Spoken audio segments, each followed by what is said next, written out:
Bonjour et bienvenue à un nouveau cours de HLMA 101. On commence aujourd'hui la partie d'algèbre linéaire, notamment avec la géométrie affine et vectorielle.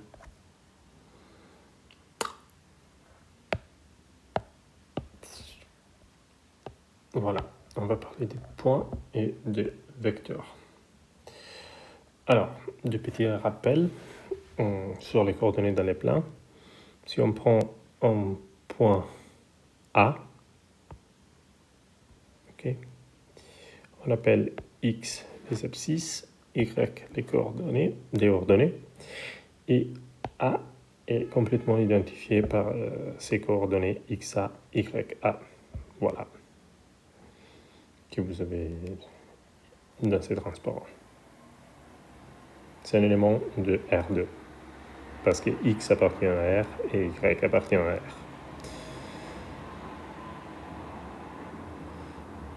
Alors, deux points différents définissent un vecteur. Vous avez ici A avec ses coordonnées, B avec les siennes, et les vecteurs est celui-ci, AB, le vecteur qui va de A en B, et il est représenté avec une petite colonne qui a comme coordonnées l'abscisse de B moins l'abscisse de A et l'ordonnée de B moins l'ordonnée de A. Et il est noté avec AB avec une petite flèche, comme ça. Voilà. Là, vous avez les coordonnées bien mises en évidence, et voici les vecteurs.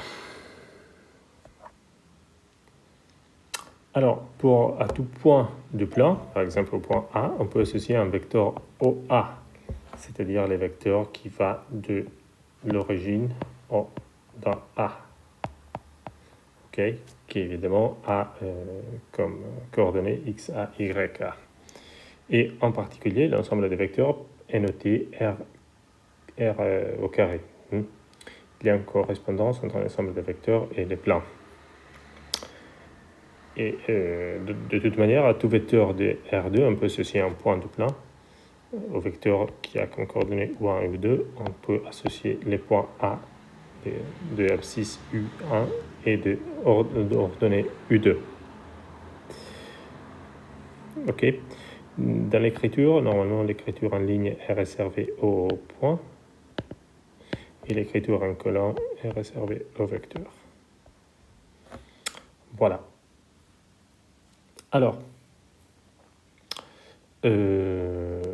regardons un petit peu les opérations point-vecteur.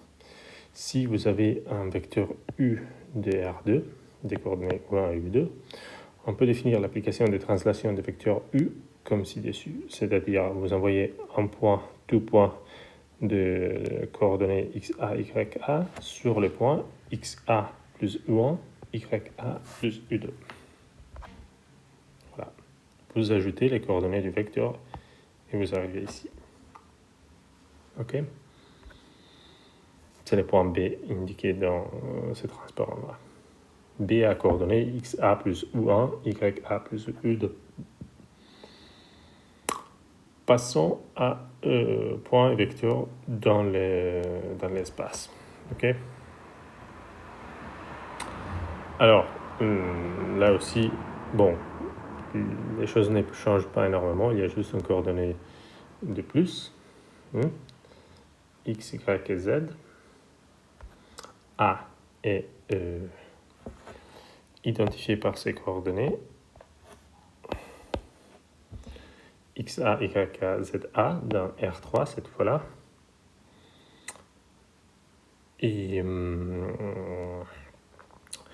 les restes se généralisent de façon assez semblable.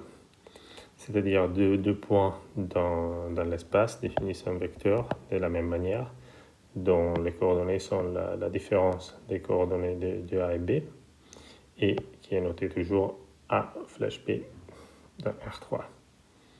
Okay. Là, on vous a indiqué mise en évidence les coordonnées, et voici le vecteur.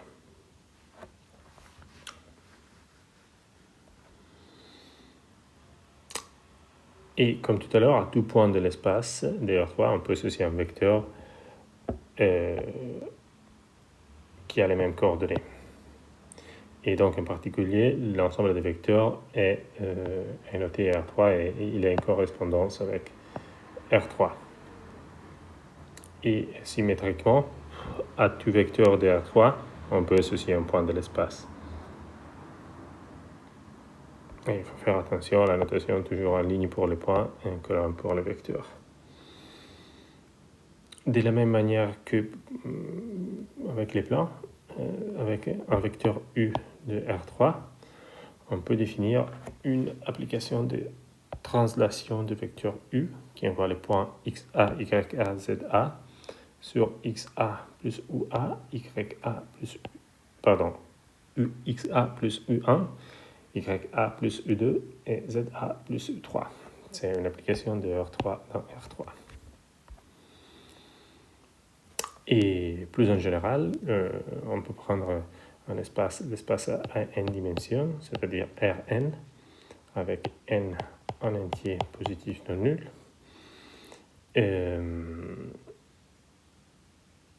À chaque point de l'espace à n dimensions, on associe un n-uplet, c'est-à-dire une string de n réel, et deux points de l'espace à n dimensions définissent un vecteur, toujours en faisant la différence des coordonnées.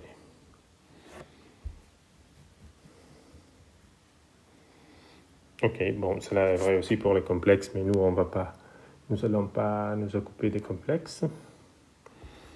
Et en général, si on prend, ici on prend Kn, mais pour nous ça sera Kn égale Rn. Si on prend un vecteur U des coordonnées U1, Un, on peut toujours définir la translation des vecteurs U comme l'application qui envoie X1, Xn sur X1 plus U1, X2 plus U2 jusqu'à Xn plus Un. Toujours de la même manière, rien ne change, c'est juste le nombre de coordonnées qui change. Alors, notion très importante, fondamentale dans ces cours, espace vectoriel. Fondamental.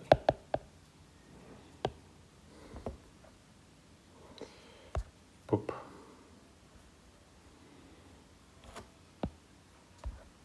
Alors,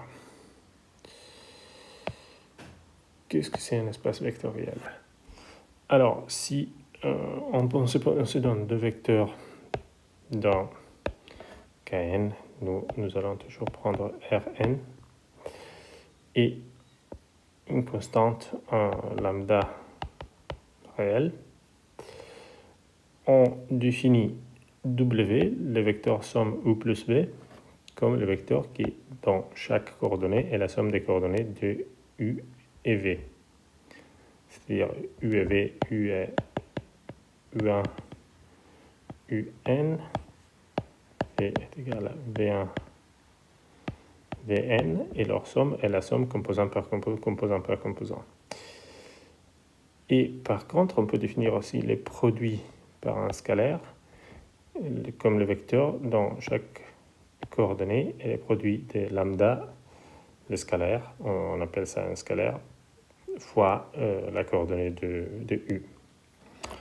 Par exemple, vous avez ces deux vecteurs U et V. Vous pouvez prendre 2U moins V. Je vais vous montrer dans un transparent suivant. Non, il n'y a pas. Donc, 2U est égal à 4 sur 2 moins V1, 0.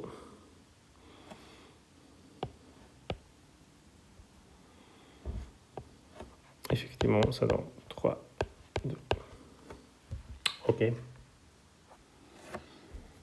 Alors, étant donné 3 vecteurs de Rn et lambda et mu d'un R, les opérations ont les propositions suivantes. L'addition est commutative, associative. Il existe un élément neutre, c'est-à-dire un vecteur qui est le vecteur qui a comme coordonnée n fois 0. Si on fait u plus ce vecteur-là, on obtient toujours u. Et on peut construire un vecteur inverse, c'est-à-dire un vecteur x, tel que u plus x est égal à 0. Évidemment, si u est égal à u1, un, le vecteur x en question est moins u1, moins un. Okay. Et la multiplication par le scalaire a ses propriétés de distributivité du produit par rapport à la somme. C'est des propriétés qu'il suffit d'apprendre, il n'y a rien à comprendre. Et si on multiplie un vecteur par 1, on obtient le vecteur même. Ok. Un ensemble Rn avec ces deux propriétés, addition et produit par un scalaire, est appelé un K-espace vectoriel. Okay. Ça, c'est la définition du K-espace vectoriel. Un ensemble avec deux opérations comme celle-là et avec ses propriétés.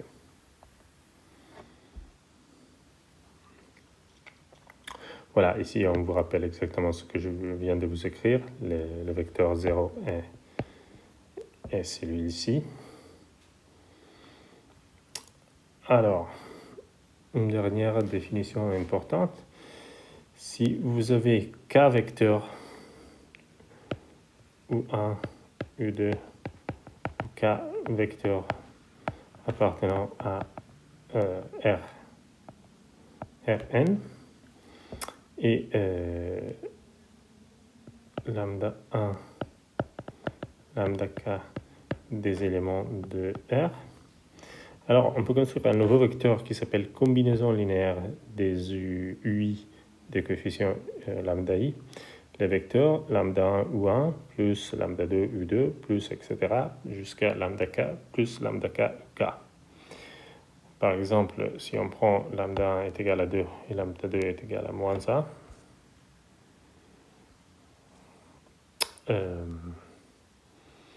vous avez que lambda U1 est 2 fois 2, 1, plus lambda 2 U2 moins 1 fois 1, 0, et c'est exactement ce qu'on a fait tout à l'heure. Donc 4, 2 plus moins 1, 0 égale 3, 2.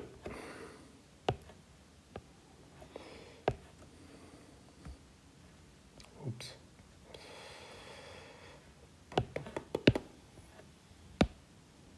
Voilà.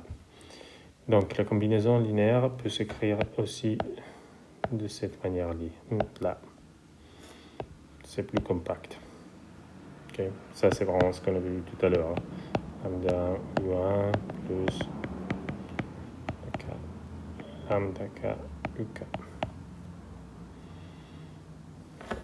Et ici, vous avez l'exemple de tout à l'heure.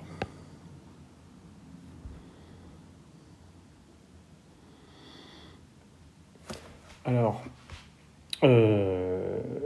si on prend une famille de k vecteurs de Rn, en ne substituant toujours Rn à Kn, on appelle espace engendré par ces k vecteurs les sous-ensembles de Rn définis par toutes les combinaisons linéaires de U1 ou K.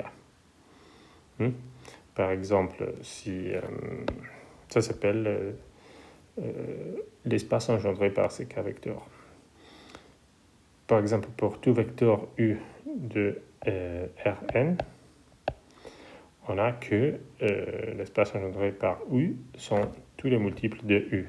C'est-à-dire, vous avez U, tous les multiples de U sont la droite qui est engendrée par U est l'espace engendré par U. Et par exemple, si vous avez les deux vecteurs E1 et E2 défini comme ça, effectivement, l'espace engendré par ces deux vecteurs-là est tout à fait égal à R2. Ok. Donc, si vous voulez, plus formellement, l'espace engendré par K vecteur est exactement ça. L'ensemble de toutes les combinaisons linéaires de ou J, avec J qui va de 1 à K. Pour tout vecteur, oui, ça, on l'a déjà vu. Donc, on peut avancer. Alors, propriété de sous-espace vectoriel. Si E est un sous-espace de Rn, engendré par K vecteur, alors le vecteur nul appartient à E. La somme de vecteurs est une opération interne, c'est-à-dire si on prend U et V dans E, leur somme, leur addition est aussi dans E. Et pour tout lambda scalaire appartenant à R, la multiplication par un scalaire d'un élément U dans E est aussi une opération interne. OK? Et donc, on peut définir aussi le sous-espace vectoriel de cette manière. Si E est un sous-ensemble d'un espace vectoriel de Rn, si le vecteur nul est contenu dans E, la somme de n'importe quel deux vecteurs dans E est encore contenue dans E, et les produits par un scalaire est toujours contenu dans E, alors E est un sous-espace vectoriel de K. Dans la pratique des exercices, cette définition-là est très importante. On va l'utiliser directement beaucoup de fois. Oui, on finit les cours d'aujourd'hui avec un exercice. Parmi les ensembles suivants, lesquels sont des sous-espaces vectoriels de Rn? Bon, évidemment, tout Rn est un sous-espace vectoriel. Celui-ci, vous connaissez celle-là, est l'équation d'un cercle des rayons 1. Donc, si, par exemple, déjà, 0 n'appartient pas, le vecteur 0 n'appartient pas à cet espace-là, donc ce n'est pas un espace vectoriel. Celui-ci n'est pas un espace vectoriel non plus, parce que 0 n'appartient pas. Vous voyez, si ici on a 0 et ici on a 0, alors ça veut dire qu'ici on a 1. Donc, l'origine n'appartient pas à cet espace vectoriel, à cet ensemble, donc ce n'est pas un sous-espace vectoriel. Alors que celui-ci, oui, parce que vous voyez que si vous multipliez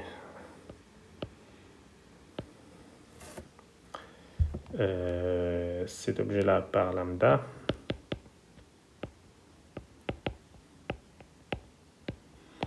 vous obtenez lambda t plus lambda s, lambda t moins lambda s, lambda 2t, pardon.